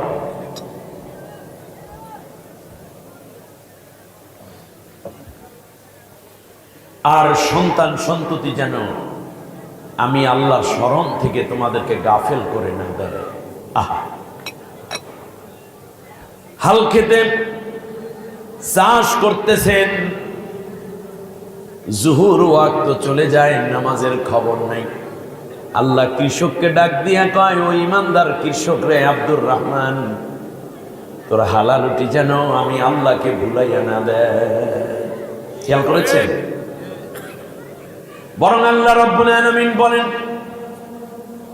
فَإِذَا قُضِيَتِ الصَّلَاةُ فَانْتَشِرُوا فِي الْأَرْضِ وَابْتَغُوا مِنْ فَضْلِ اللَّهِ। যখন নামাজ শেষ হয়ে যাবে তখন জমিনের বুকে ছড়াইয়া পড়ো। ব্যবসা বাণিজ্য যারা করো ব্যবসায় লেগে যাও, কৃষক যারা আছো ক্ষেত খামারে লেগে যাও, আবার যারা জেলে আছো তারা নদীতে নেমে পড়ো, ব্যবসায়ী যারা আছেন দোকানপাট খুলে ফেলো, আবার যারা ঘর কন্যার কাজ করো তারা রান্না বান্না হতে শুরু করে সব ঠিকঠাক মতো গুছাইয়া ফেলাও। অফিস আদালত যারা করো তারা আবার অফিস আদালতে ফিরে যাও, কিন্তু ওই সময় আমারে যেন ভুলে না যাও। ওয়াবতাগু মিন ফাদলিল্লাহ ওয়াযকুরুল্লাহা কাসীরা। এই সময়ও তোমরা আমাকে স্মরণ করো, এর মানে আমি আল্লাহর জিকির করো। আর আমি আল্লাহ যেইভাবে হাল চাষ করতে বলেছি, অন্যের ক্ষেতের মধ্যে লাঙ্গলের আগাটা ঢুকাইয়া দিস না, অন্যের ধান তোর কেচি দিয়া কাইটা নিয়ে আসিস না রে বান্দা। মাপের মধ্যে কম দিস না, মালের মধ্যে ভেজাল দিস না। মানুষের দাম বাড়াইয়া টাকা বেশি নেওয়ার জন্য তোরা কোশ্চিন কাল এহতেকার তথা মজুদদারি করিস না, ব্যাংকের টাকা লুট করিস না, আইনের ফটফকর দিয়ে নিজের দল এবং নিজের ধর্মের লোকদেরকে বাঁচাইয়া অপরাধীদেরকে খালাস করে দিস না, আবার নির্দোষ মানুষের বিরুদ্ধে অভিযোগ দাঁড় করাইস না, শাসন দিস না। এইরকম কথাগুলো সবসময় যেন মনে রাখিস। মনে রাখবি আমি আল্লাহর নাম যেন তোদের কাজকর্ম আমি আল্লাহকে ভুলাইয়া না দেয়, বরং সেই সময় আমি আল্লাহকে মনে রাখিস। সুবহানাল্লাহ। ومن يفعل ذلك فاولئك هم الخاسرون। যারা এই জীবনের চলার পথে আমি আল্লাহকে ভুলে যাবা, কারণ তোমার টাকা পয়সা আছে, টাকা পয়সা থাকলে মানুষ আল্লাহরে ভুইলা যাওয়ার সম্ভাবনা থাকে, ঠিক কিনা বলে? ছাত্র জীবনে ছেলেটা মসজিদে আজান দিত, স্কুলে পড়ে, এরপরেও মক্তবের হুজুরের কাছ থেকে কোরআন শিখছে। এমন ওই স্কুলের ছাত্র আছে, মাদ্রাসার ছাত্ররা তো এমনিতেই নামাজ পড়ে, কোরআন পড়ে। স্কুলেরও ছাত্র আমার দেখা এরকম আছে, যারা তাহাজ্জুদ নামাজ পড়তো, মসজিদের ইমাম সাহেবকে যেই বাড়িতে লজিং থাকতো হুজুরের খেদমত করতো, আর বলতো হুজুর তাহাজ্জুদে যখন উঠবেন তখন আমার একটু ডাক দিয়েন। হুজুরেও পাশে লইয়া লইয়া সুন্দর করে এই রহিম মিয়াকে, সোহেলকে সুন্দর করে নামাজে লইয়া লইয়া দাঁড়াইতো। হাই স্কুল গেল, নামাজ আছে, কলেজে যাইয়া আস্তে আস্তে নামাজ কাজা, ইউনিভার্সিটিতে যাইয়া নামাজ চাইরা দেশে। আর পরে যখন বিসিএসে পাশ কইরা যখন চাকরি পাইল, তখন এই দুনিয়ার নেশায় তার এমন ভাবে পাইয়া গেল, নামাজ রোজা তো দূরের কথা, বরং নামাজিদের বিরুদ্ধে রায় লেখা শুরু করে দিয়েছে, ঠিক না? লা তুলহিকুম আমওয়ালুকুম ওয়ালা আওলাদুকুম আন যিকরিল্লাহ। আমি আল্লাহর স্মরণ থেকে যেন তোমাকে ভুলাইয়া কেউ না দেয়। আল্লাহু আকবার। কেউ যেন তোমাকে ভুলিয়ে না দেয়। তুমি ভুলে যাবে না, তুমি ভুলে যাবে না আমাকে। হযরতে ইব্রাহিম খলিলুল্লাহ আলাইহিস সালাম, অনেক সম্পদ, আল্লাহ রাব্বুল আলামিন বলেন আতাইনাহু মুলকান আযীমা। আমি ইব্রাহিমকে বর্তমান সময়ের 5টা রাষ্ট্রের, এখন হইল 5টা দেশ হয়ে গেছে, 5টা রাষ্ট্র, অথচ এই সব মিল্লায় একটা রাষ্ট্র ছিল। আমি আল্লাহ তাকে ওই 5 রাষ্ট্র মিলে যে একটা রাষ্ট্র, সেইটার প্রেসিডেন্ট বানাইছিলাম। ইরাক, মিশর, সিরিয়া, জর্দান, সেখান থেকে ফিলিস্তিন, এই 5টা রাষ্ট্র ধরে আমি আল্লাহ মক্কা পর্যন্ত তার রাষ্ট্রকে বাড়িয়ে দিয়েছিলাম। সুবহানাল্লাহ। এই ইব্রাহিম আলাইহিস সালাম বসে আছেন, কোন এক কাজ নিয়ে বসে আছেন, এমন সময় কে যেন এসে ডাক দিয়ে কয়, এর আগে ফেরেশতারা আল্লাহরে ডাক দিয়ে কইছে, আল্লাহ তোমার খলিল, তোমার ইব্রাহিম কেন তোমারে এত ভালোবাসে জানো? কয় না, তোরা কি জানিস বল? আমি তো জানি ঠিকই। তোরা কি জানোস? কয় আল্লাহ সম্পদ দিয়েছ, রাজত্ব দিয়েছ, ইজ্জত দিয়েছ, হায়াত দিয়েছ, এই জন্য তোমার এত মনে করে। আল্লাহ রাব্বুল আলামিন বলেন, না না না, আমার ইব্রাহিম আমাকে ভালোবেসে আমাকে ইবাদত করে, তোমরা বুঝিস না। কয় না আল্লাহ একটু পরীক্ষা করি। কয় করো পরীক্ষা। ইব্রাহিম আলাইহিস সালামের কাছে জিবরিল আলাইহিস সালাম মানুষের সূরত ধরে হাজির, গিয়ে বলতেছে, ও আল্লাহর খলিল, আল্লাহু রহমান। ইব্রাহিম আলাইহিস সালাম দাঁড়িয়ে গেলেন, কি বলতেছো তুমি? আমার আল্লাহর নাম নেছো, আমি আল্লাহর রহমান, এই কথা তুমি শুনাইলা। তুমিও আমার আল্লাহকে চেনো, আমার বন্ধুকে চেনো, আমার মাবুদকে চেনো, তাড়াতাড়ি আসো। পকেটের মধ্যে 100 স্বর্ণ মুদ্রা ছিল, মুঠ করে উঠাইয়া সবগুলা দিয়ে দিয়েছে। জিবরিল পয়গম্বর 100টা লইল, একটু পরেই বলে, আল্লাহু গফুরুর রহিম। ও আল্লাহর নাম নিয়েছো তুমি, আমার বন্ধুর নাম, আমার মাবুদের নাম, আমার স্রষ্টার নাম তুমি নিয়েছো, আর কোনো কথা নাই। আসো আসো, তোমাকে আরো বাড়াইয়া দেব, ভেতর থেকে এনে কতগুলো স্বর্ণ তার কাছে দিয়া দেব। আবার বলে আল্লাহ হালিম, আর একটা দেয়, আল্লাহ সত্তার, আর একটা দেয়। দিতে দিতে দিতে দিতে ইব্রাহিম আলাইহিস সালামের জাগতিক সম্পত্তি যা কাছাকাছি ছিল সব দেওয়া শেষ। এবার ডাক দিয়ে বলে আল্লাহু গানিয়ুন হামিদ। সাথে সাথে ডাক দিয়া কয়, আমার আল্লাহর নাম এত সুন্দর করে তোমরা শোনাও। তুমি কে গো? তার আগে তোমাকে আমি অনুরোধ করি আমার মাবুদের নাম আরো শোনাও, আরো শোনাও, আর একটু জিকির করো, আমিও জিকির করি। দুইজনে মিলে আল্লাহর নাম শোনায়। আবার ইব্রাহিম খলিলুল্লাহ আল্লাহর নাম স্মরণ করে, মানে জিকির করে। জিকির অর্থ কি? স্মরণ করা, উচ্চারণ করা, মনে করা। সাথে সাথে উটের পালের কাছে নিয়ে বলেন, এই উটগুলো আমি তোমারে দিয়া দিলাম, আমার মাবুদের আরো একটা নাম তুমি শোনাও। তখন আবার আর একটা নাম শোনায়। তখন আবার বলে আল্লাহ রাজ্জাক। সাথে সাথে কয়, এখন কি তুমি আসো, আমার এক পাল দুম্বা আছে, এইগুলো তুমি নিয়ে যাও। উট দিল, দুম্বা দিল, বকরি দিল, ছাগল দিল। এমনি করে করে সবগুলা দেয়া শেষ।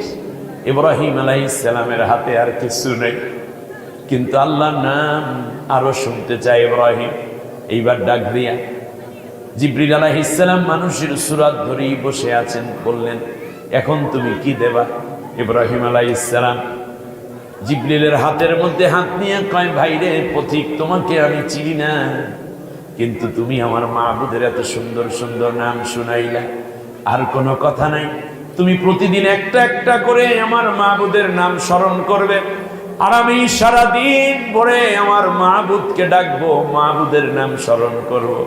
আমি যতদিন বাইচা থাকি তুমি যেই কাজ দেবে আমি সেই কাজ করব, বিনা পারিশ্রমিকে, বিনা বেতনে। তোমার ঘরে আমি কাজের লোক হয়ে থাকবো, তবুও তুমি আমার আল্লাহর নাম শোনাও। সুবহানাল্লাহ। অতএব আমাদের উচিত উঠতে, বসতে, চলতে ফিরতে কাকে স্মরণ করা? জোরে বলেন, কাকে? আল্লাহ রাব্বুল আলামিন বলেন, الذين يذكرون الله قياما وقعودا وعلى جنوبهم ويتفكرون في خلق السماوات والأرض ربنا ما خلقت هذا باطلا سبحانك فقنا عذاب النار। যারা দাঁড়াই আল্লাহর জিকির করে, বৈশা আল্লাহর জিকির করে, শুয়ে আল্লাহর জিকির করে, দাঁড়ানো অবস্থায় যত কাজ করব কারে মনে করব? এখন দাঁড়াইয়ে খুব মদ খায় আর আল্লাহ আল্লাহ করে, এটা কি হবে? এর মানে মদ বাদ দিয়ে দেওয়াই হলো আল্লাহর জিকির। যে আল্লাহ নিষেধ করেছেন এটা আমি খাবো না, ঠিক না বলেন? এটাই আল্লাহর জিকির। নামাজ আমরা দাঁড়াইয়ে শুরু করি, এটা আল্লাহর জিকির। আকিমুস সালাতা লিযিকরি। আপনি লা ইলাহা ইল্লাল্লাহ জিকির করতেন দাঁড়াইয়া, বললে কোনো অসুবিধা নাই। এই যে অনেক সময় ভান্ডারীদেরকে দেই দাঁড়াইয়া জিকির করে, হ্যাঁ অসুবিধা নাই, কিন্তু নাচেন কেন? কথা বোঝেন না, নাচেন কেন? নাচ তো নাই জিকিরে। আপনি দাঁড়াইয়ে দাঁড়াইয়ে চলবেন, হাঁটবেন, আর আল্লাহর জিকির করেন, লা ইলাহা ইল্লাল্লাহ, আল্লাহ আল্লাহ সুবহানাল্লাহ, এটা বলবেন। হ্যাঁ, এরপরে বসে বসে আল্লাহর জিকির। কারণ মানুষের অবস্থা তিনটাই, হয়তো দাঁড়ানো, না হয় বসা, না হয় শোয়া। এর বাইরে তো কোনো অবস্থা নেই। এই তিন অবস্থায় আমরা আল্লাহকে মনে করব, আল্লাহ যা বলেছেন তা মানবো, আল্লাহ যা নিষেধ করেছেন তা বাদ দেব। ব্যাস। আল্লাহ রাব্বুল আলামিন বলেন, ফাযকুরুনি আযকুরুকুম, আমারে স্মরণ করো আমিও তোরে স্মরণ করব। সুবহানাল্লাহ বলেন। কি ডিমান্ড, কি ডিমান্ড!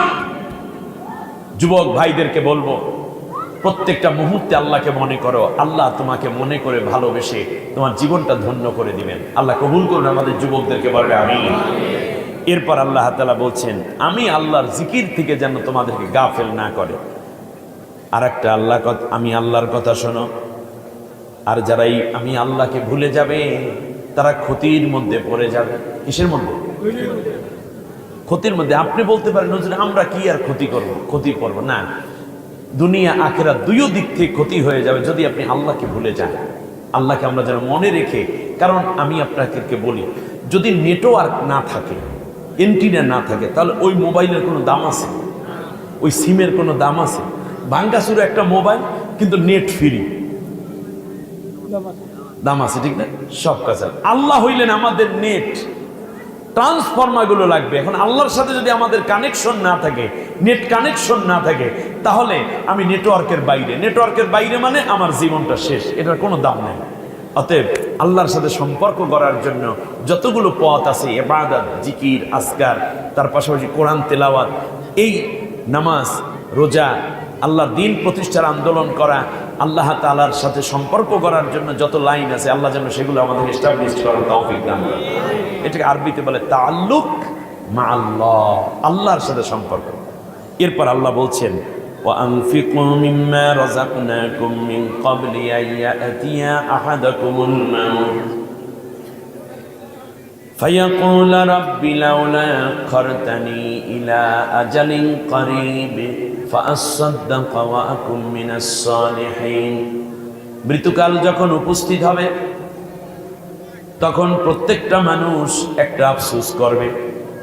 আপনিও আফসোস করবেন, আমি জামালউদ্দিনও আফসোস করব, শিল্পপতি আফসোস করবে, পীর মাশায়েখরাও আফসোস করবে, ধনীরা আফসোস করবে, কম ধনী যারা মধ্যবিত্ত তারা আফসোস করবে, নারীরা আফসোস করবে, পুরুষেরা আফসোস করবে। কে বলতেছেন? মৃত্যুর সময় মানুষ কি বলে? পাশের আত্মীয় শুনতে পায় না, স্বামীর কথা স্ত্রী শুনতে পায় না, স্ত্রীর কথা স্বামী জানতে পারে না। কিন্তু কে বলতেছেন? আল্লাহ সব জানেন কিনা? তারা বলবে, আল্লাহ লাউলা আখরতানি ইলা আজালিন করিব, আল্লাহ তাআলা তুমি যদি আমাকে একটু বারের মতো আর একটা ঘন্টা সুযোগ দাও, তুমি যদি আমাকে 60 মিনিট সুযোগ দাও, 2 ঘন্টা 120 মিনিট সময় দাও, 24 ঘন্টা যদি সময় দাও, আল্লাহ আর কিচ্ছু করব না, কিচ্ছু করব না। জায়গা জমি যা দিয়েছো তার বড় একটা অংশ মাদ্রাসা মসজিদে দিয়ে আসবো, আল্লাহ তাআলা ইতিমখানায় দিয়ে আসবো, আল্লাহ তাআলা কোরআনের আন্দোলনে জীবনটারে ব্যয় করব। ব্যাংকের মধ্যে আর কোনো টাকা রাখবো না, ব্যাংকের মধ্যে আর কোনো ধন সম্পদ আমার থাকবে না গো আল্লাহ। সোনা দানা, হীরামণি, মুক্তা, জহরত, পান্না, চুন্নি, কষ্টি, ইউরেনিয়াম দিয়ে আমার কোনো দরকার নাই।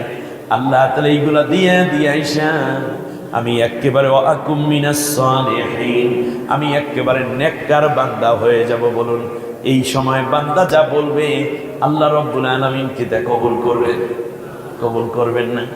আল্লাহ রাব্বুল আলামিন বলেন, বান্দারে তোরে আমি 60 বছর, এখন 60 মিনিটের জন্য আমার কাছে বলতেছো তোরে 60 বছর আমি হায়াত দিয়েছিলাম, কিন্তু তুমি 60 বছরে 60,000 টাকাও ব্যয় করতে পারো নাই।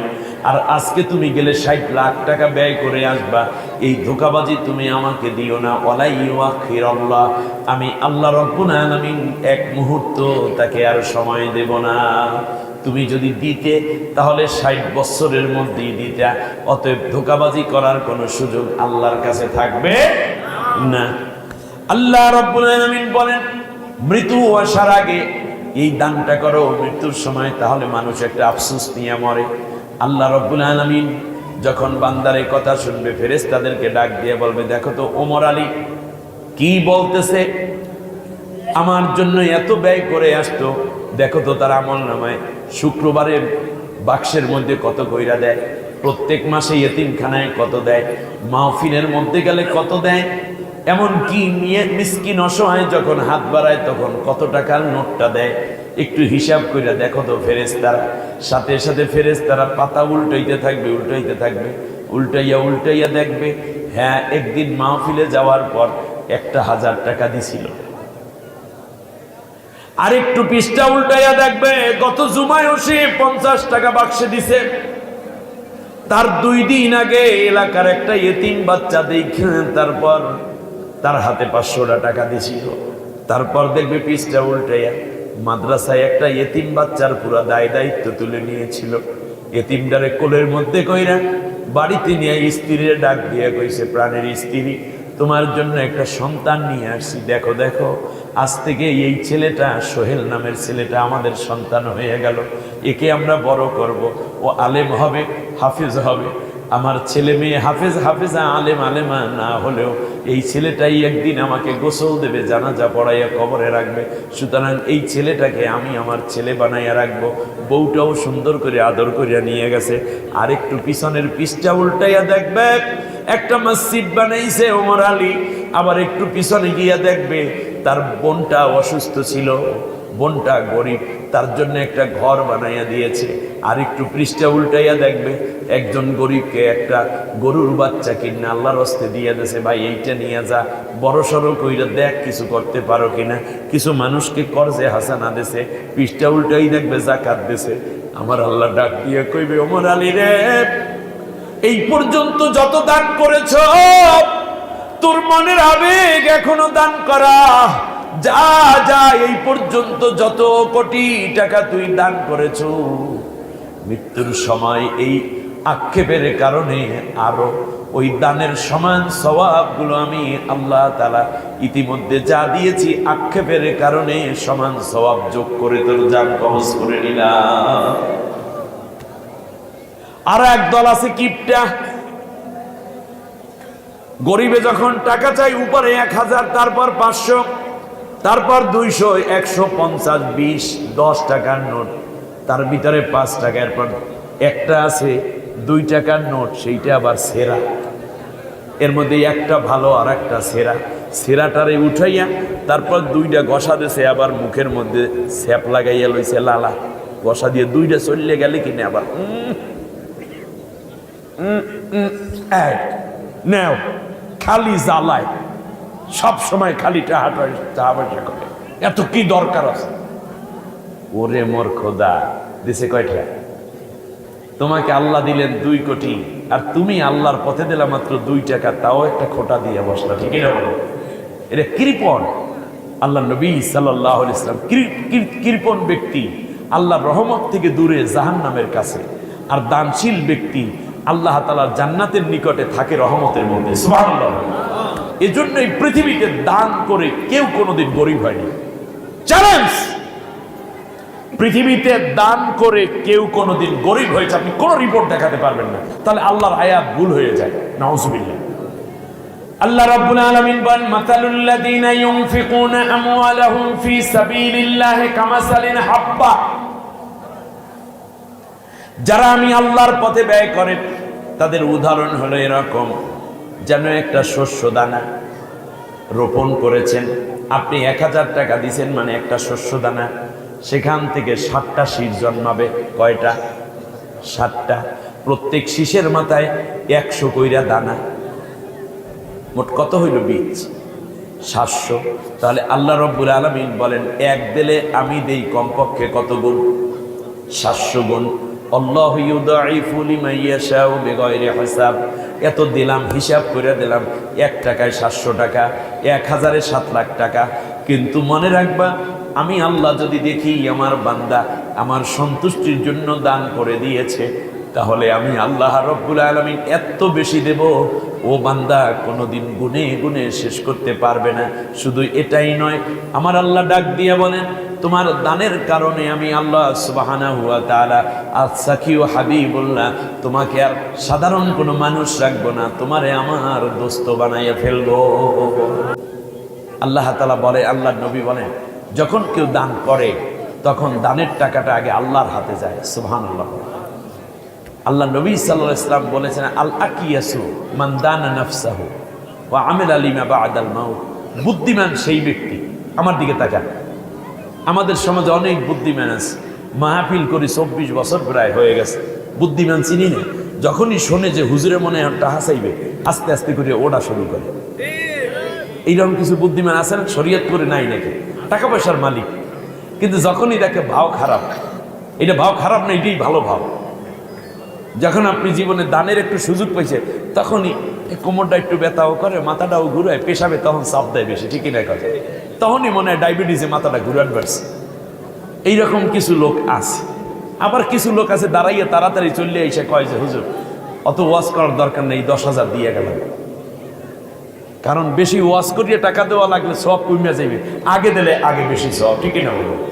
এই জন্য আল্লাহর নবী বলেন, যেই ব্যক্তি নফসকে নিয়ন্ত্রণ করে এবং আখিরাতের জন্য কাজ করে, এই ব্যক্তিটা হলো সবচেয়ে বড় বুদ্ধিমান মানুষ। সুবহানাল্লাহ। আপনারা কি বোকা হবেন না বুদ্ধিমান হবেন? আল্লাহর নবী বলেন, দুনিয়ায় মানুষ 4 জন বন্ধু পায়। কয়জন? আমাদের কয়জন বন্ধু আছে? 4 জন।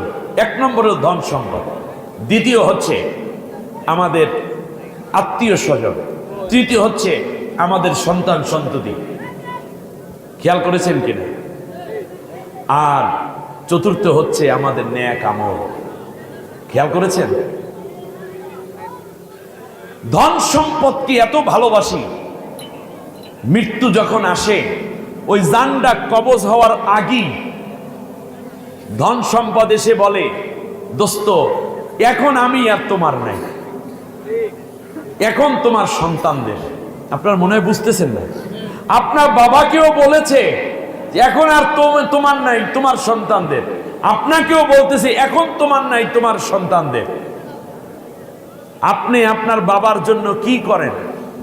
আপনার সন্তান আপনি মরার পর আপনার জন্য এর চেয়ে বেশি করবে মনে করতেছেন? কশ্চিন কালেও না। আপনি 2 বছর হয় বাবার কবরের পাশে গিয়ে জিয়ারত পর্যন্ত করতে পারেন নাই। আপনি আপনার বাবা মায়ের রুহের মাগফিরাতের জন্য একজন মিসকিনকে ডাইকে খাওয়াইতে পারেন নাই। মসজিদে বাক্সটা গেলে এতিমের মতো গলা ধাক্কা দিয়ে সামনে দিয়ে কেন সবাই দেবে, আমার দেওয়া লাগে নাকি? আপনি হলে সেটা আপনার সন্তান আপনার জন্য কিছু করবে, আপনি চিন্তা করেন না। অতএব আপনারটা আপনারই করে যেতে হবে। আপনি আপনার বাবার জন্য যা করেন আপনার সন্তান আপনার জন্য অত করবেন, হয়তো তার চেয়ে কমই করবে, বেশি করবে না, এই চিন্তা করেন না।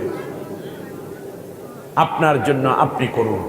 কু আনফুসাকুম, তুমি আগে নিজে বাঁচো, আহলিকুম নারা, তারপর পরিবার বর্গকে বাঁচাও। আমার ভাইরা আসেন না, এইবারে প্রথম যাকে বেশি ভালোবাসছেন সে দৌড়ই আসছে।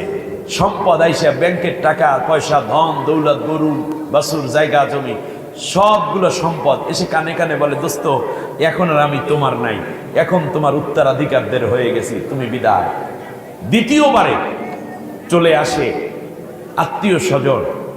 আত্মীয় স্বজন এসে আস্তে করে বলে যে তাড়াতাড়ি করে কাফনের কাপড় আনতে যাও। কাউকে বলে একটু কবর খনন করো, ঝাড়ের বাঁশ কাটতে যাও। কেউ বলে একটু গরম পানি করো, ঠিক কিনা বলো? ব্যাস। তৃতীয় হলো কলিজার টুকরা সন্তান, যারা যদি তৌফিক থাকে জানাজা পড়বে, জানাজা পড়াইয়া আপনাকে খাট নিয়ে কবরে চলে যাবে, কবরের মধ্যে রাখবে একান্ত আপনজন। বাকি রইল কে? নেক আমল। বাকি রইল কে? 3 বন্ধু শেষ। কবরে ছেলে যাবে, মেয়ে যাবে, স্ত্রী যাবে, স্ত্রীর কবরে স্বামী যাবে, কেউ যাবে না। শেষবারে আসবে 4র্থ বন্ধু, নাম নেক আমল, দান সাদাকা ইবাদত বন্দিগি। আইসা করবে, দোস্ত তুমি আমাকে একেবারেই গরিব বানাইয়া রাখছো, তোমার জীবনে তুমি আমাকে বড় করো নাই, অতএব তোমাকে আমি আজকে বহন করে জান্নাতে নিয়ে যেতে পারবো না। তুমি সম্পদকে যত ভালোবেসেছো, আমাকে যদি তার অর্ধেকও ভালোবাসতে আমি তোমাকে জান্নাতে নিতে পারতাম। আমার ভাইরা যদি বাঁচতে চান তাহলে 4 নম্বরকে 1 নম্বরে নিতে হবে। বলেন 4 নম্বরকে 1 নম্বরে নিতে পারা যাবে? 4 নম্বরে কে? নেক আমল। এটাকে নিতে হবে কয় নম্বরে? 1 নম্বরে। পারা যাবে তো? যাবে। যদি যায় তাহলে এই যে সুন্দর মাহফিল, এই ফারুক ভাই কিসের কথা, মানে কিসের কালেকশন কি? আমাকে কোন ইনস্ট্রাকশন না দিলে কেমন? কোন মসজিদ, কি লাগবে মসজিদে? আমি তো কিচ্ছু জানি না। মাহফিল ইন্তজাম, মাহফিলের ইন্তজাম করতে টাকা লাগবে কয়টা? তো সবাই দিয়ে দিলেই হবে, ঠিক না বলো? এই মাহফিলটা কয় টাকার খরচ হয়েছে? সর্বোচ্চ 5 লাখ টাকা, এর বেশি তো না। এত হয়নি? 6 লাখ, হ্যাঁ 10 লাখের কাছাকাছি। এই সুন্দর মাহফিলটা হয়েছে, আপনারা বেজান না খুশি? খুশি। আগামী বছরে এই মাহফিল চলবে, আপনারা চান? আমার ভাইরা এখন একটা সুন্দর পরিবেশ আসছে, আলহামদুলিল্লাহ। পরে এখন মাহফিলে ওসির অনুমতি লাগে না। মাহফিল হইতে ওসির অনুমতি লাগবে? এই গায়ে সব ওসি অনুমতি দিয়েছে, এলাকার চেয়ারম্যান কইছে মাহফিল কেডা করে দেখতেছেন, শেষ। কারণ এই যে একখান জিনিস, এইটার মধ্যে চেয়ারম্যানের নাম দেয় নাই, দেশে মুক্তিযোদ্ধা। চেয়ারম্যানে কয় আমার মুক্তিযোদ্ধা বড় হয়ে গেছে, দেখবো মানে মাহফিল কেমনে করে, ঠিক কিনা? এখন কোনো ঝামেলা আছে? জোরে বলেন না। ঝামেলা নাই, কেউ আপনার মাহফিল ঠেকাবে না। বর্তমান অন্তর্বর্তীকালীন সরকার একটা ঘোষণা দিয়ে দিয়েছে, পুরো ধর্ম উপদেষ্টা বলে দিয়েছে, যে মাহফিলের জন্য কোনো অনুমতির দরকার নেই। আস্তে আলহামদুলিল্লাহ করি। শান্তিতে আছেন তো, এই জন্য বুতি খিলায় অনেক, বুঝতে পারছি।